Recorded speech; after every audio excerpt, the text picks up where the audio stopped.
ఓం శ్రీమాత్రే నమః. 5వ అధ్యాయము కంటిన్యూయేషన్ అండి. ఆకాశరాజు ధరణీదేవి దంపతులిద్దరూ ఆ బాలికకు పద్మావతి అని నామకరణం చేసి ఎంతో అల్లారు ముద్దుగా పెంచుచుండిరి. కొంతకాలమునకు యాగ ఫలితమున ధరణీదేవి గర్భము దాల్చి ఒకానొక శుభముహూర్తమున ఎంతో తేజోవంతుడైన కుమారుణ్ణి కన్నది. అతనికి వసునాయకుడని పేరు పెట్టిరి. పద్మావతియు వసునాయకుడు ఇద్దరు సోదర సోదరీమణి వాత్సల్యముతో ఆడుచుండెడిరి. పద్మావతి సాక్షాత్తు ఆ వైకుంఠనాథుడైన శ్రీమన్నారాయణుల వారి ప్రియసఖి, శ్రీ మహాలక్ష్మియే అని అంతఃపురంలో అందరూ అనుచుండెడవారు. పద్మావతి ఎంతో అద్భుత సౌందర్యంతో అలరారుతూ చెలికత్తెలతో ఆడుతూ పాడుతూ తిరిగేది. ఒకనాడు ఆమెకి నారద మునీంద్రుడు వృద్ధ మునీశ్వరుని రూపంలో కనబడి, నీవు సాక్షాత్తు ఆ జగన్మాతవే అని చెప్పి త్వరలోనే నీకు ఆ శ్రీమన్నారాయణుల వారితో వివాహం కాగలదని చెప్పెను. ఒకనాడు శ్రీనివాసుడు వెంకటాద్రిపై క్రూరముగాలను వేటాడుతూ ఒక అద్భుతమైన గజమును చూశాడు. అది ఎంతకీ దొరకక కనబడినట్లే కనబడి తిరిగి మాయమవుతున్నది.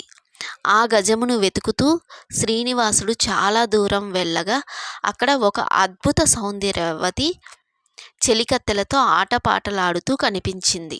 ఆమెను చూసి ఆమె దివ్య సౌందర్యానికి ముగ్ధుడయ్యి ఆమె దగ్గరకు వెళ్ళి ఆమెను వివాహమాడదల్చానని చెప్పాడు. ఇందుకు తోటి చెలులందరూ ఆశ్చర్యపోయారు. ఒక సామాన్య మానవుడు రాకుమార్తెను వివాహమాడుట కుదరదని చెప్పి పద్మావతి తోడ్కొని అంతఃపురమునకు వెళ్ళిపోయారు. శ్రీనివాసుడు ఆశ్రమమునకు వెళ్ళి వకులమాతకు జరిగిన వృత్తాంతమంతయు చెప్పి త్రేతాయుగం నాటి వేదమతియే ఈ పద్మావతి అని చెప్పెను. ఆమెను వివాహమాడదల్చానని తెలిపెను. కొంతకాలంనకు వకులాదేవి యొక్క యత్నములు గమనించిన సుఖమహర్షిని యొక్క ప్రయత్నము ఫలించి పద్మావతి శ్రీనివాసుల వివాహము నిశ్చయమయ్యెను. ఆకాశరాజు ధరణీదేవి దంపతుల ఆనందానికి అవధులు లేవు.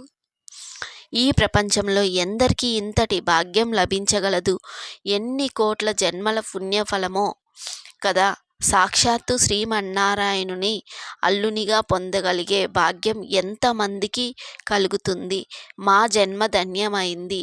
ఓ శ్రీమన్నారాయణ, ఇంతటి భాగ్యం అనుగ్రహించిన నీకివే మా నమస్కారములు. ఓ మహాలక్ష్మి, ఈ ప్రపంచంలో సర్వ ఐశ్వర్యాలకు నిలయమైన నిన్ను కుమార్తెగా పొందిన మేము ఎంతటి అదృష్టవంతులము తల్లి అని ఎంతో సంతోషపడ్డారు.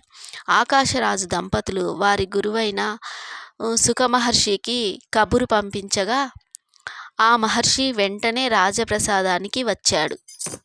మహర్షుల వారికి సకల సపర్యలు గావించిన జరిగిన విషయములన్నీ వివరింపగా చెప్పారు.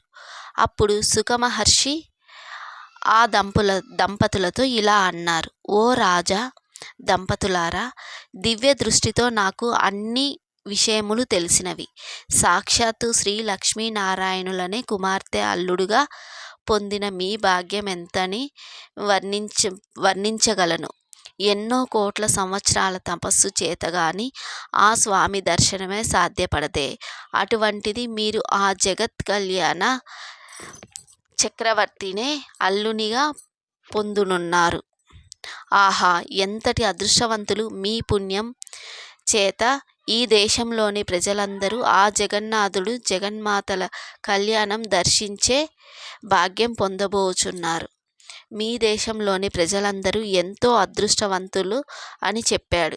అప్పుడు ఆకాశరాజు దేవగురువైన బృహస్పతిని మనసులో ప్రార్థించగా ఆ మహర్షి వెంటనే ప్రత్యక్షమైనాడు. అప్పుడు బృహస్పతి సుఖమహర్షులు ఇరువురు కుశల ప్రశ్నలు వేసుకొని శ్రీ లక్ష్మీనారాయణుల వివాహం గురించి తెలుసుకొని ఎంతో సంతోషించారు. అప్పుడు ఆకాశరాజు బృహస్పతితో, ఓ మహర్షి, మీ రాక మాకెంతో సంతోషదాయకము. నన్ను అనుగ్రహించి శ్రీ పద్మావతి శ్రీనివాసుల వివాహ పత్రిక తమరు వ్రాయవలసినది అని వేడుకున్నాడు. అప్పుడు బృహస్పతుల వారు ఆకాశరాజుతో, రాజా, నీకు సాక్షాత్తు శ్రీమన్నారాయణుల వారే అల్లుడుగా లభ్యమగుట నీ పూర్వజన్మ ఫలము. నీ పుణ్యఫలము చేత సమస్త మానవ కోటికి, గరుడ, గంధర్వ, కిన్నెర, కింపురుషాదులకు శ్రీ లక్ష్మీ శ్రీనివాసుల కళ్యాణము వీక్షించే భాగ్యము కలుగనున్నది. సమస్త లోకవాసులు కళ్యాణ విశేషములనే తలుచుకుంటున్నారు. వారందరూ ఆనందము వర్ణాతీతము. వివాహము ఎప్పుడెప్పుడా అని ఎంతో ఆతురతతో ఎదురుచూచుచున్నారు. ఆ జగన్నాథుని కళ్యాణానికి ఏ విధంగా అలంకరించుకోవాలా అని ఇప్పుడు ఆలోచించడం మొదలుపెట్టారు. ఆ జగన్మూర్తులు కళ్యాణ పత్రిక రాసే అదృష్టం నాకు కలగటం నా భాగ్యం కాక ఇంకేమని చెప్పను. ఇదంతా ఆ దివ్య దంపతులు శ్రీ లక్ష్మీనారాయణుల అనుగ్రహం తప్ప మరొకటి కాదు అని తలచి లగ్నపత్రిక రాయడానికి ఉపక్రమించాడు. శ్రీ లక్ష్మీనారాయణులను ఒక్కసారి మనసులో ప్రార్థించి ఇలా మొదలుపెట్టాడు. ఓ శేషాచలవాసుడైన శ్రీనివాస, ఆకాశరాజు అనబడే నేను నా కుమార్తె పద్మావతిని తమకు ఇచ్చి వివాహం జరిపించడానికి ఎంతో సంతోషంతో నిశ్చయించుకున్నాను.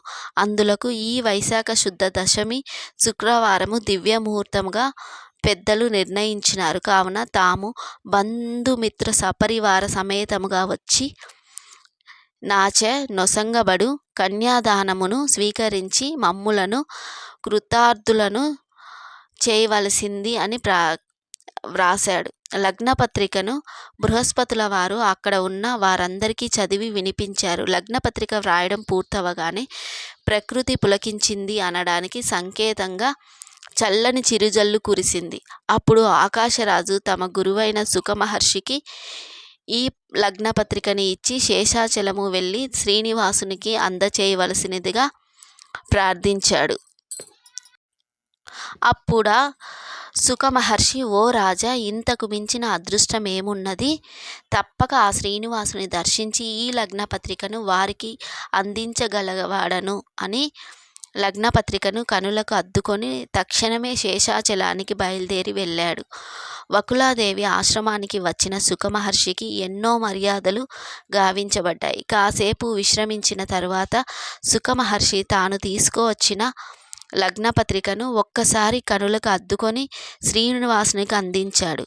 శ్రీనివాసుడు లగ్నపత్రికలోని విశేషములన్నీ చదివి ఎంతో ఆనందించి తన ప్రత్యుత్తరాన్ని ఈ విధంగా రాసి శకునికి అందించాడు. ఓ మహారాజా, నీవు రాసిన లేఖను అందుకుంటిని. నీ కుమార్తె పద్మావతిని నా భార్యగా స్వీకరించుట నాకెంతో సంతోషదాయకము. మేమందరము బహుదానందపడితిమి. నేను బంధుమిత్రులతో కూడి వచ్చి నీ కుమార్తె పద్మావతిని తప్పక ఆనందంతో స్వీకరించదనని మనవి చేసుకుంటున్నాను అని ఈ విధంగా రాశాడు. ఆ లేఖను తీసుకొని శ్రీనివాసుని వద్ద సెలవు తీసుకొని సుఖమహర్షి ఆకాశరాజు వద్దకు తిరిగి వెళ్ళాడు. ఆ రోజు వైశాఖ శుద్ధ దశమి. సూర్యభగవానుడు ఉదయాన్నే ఎంతో ఆనందంగా ఉన్నాడు. ఆ రోజే పద్మావతి శ్రీనివాసుల కళ్యాణము. ప్రకృతి అంతా పులకరించిపోతున్నది. సరస్సులలోని కమలాలు ఎంతో ముచ్చటగా విచ్చుకున్నవి. పక్షులు కలకల రావాలు చేస్తూ చెవులకి ఇంపు కలిగిస్తున్నాయి. నారాయణపురం అంతా హడావిడిగా ఉన్నది. దేవతలందరూ ఎంతో అద్భుతమైన వస్త్రాలను ధరిస్తున్నారు. ఆనాటి శ్రీ లక్ష్మీనారాయణుల వివాహానికి అందరూ అనేక ఆభరణాలను ధరించి తయారవుతున్నారు. సుమంగళీమణులు ఎంతో అందమైన వస్త్రాలను ధరించి పుష్పాలతో కురులను అలంకరించుకొని రకరకాల దివ్య ఆభరణాలతో ముస్తాబవుతున్నారు. కంటిన్యూషన్ పార్ట్ నెక్స్ట్ ఎపిసోడ్లో విందాము. థ్యాంక్ యూ ఫర్ వాచింగ్ అండి. Thank you.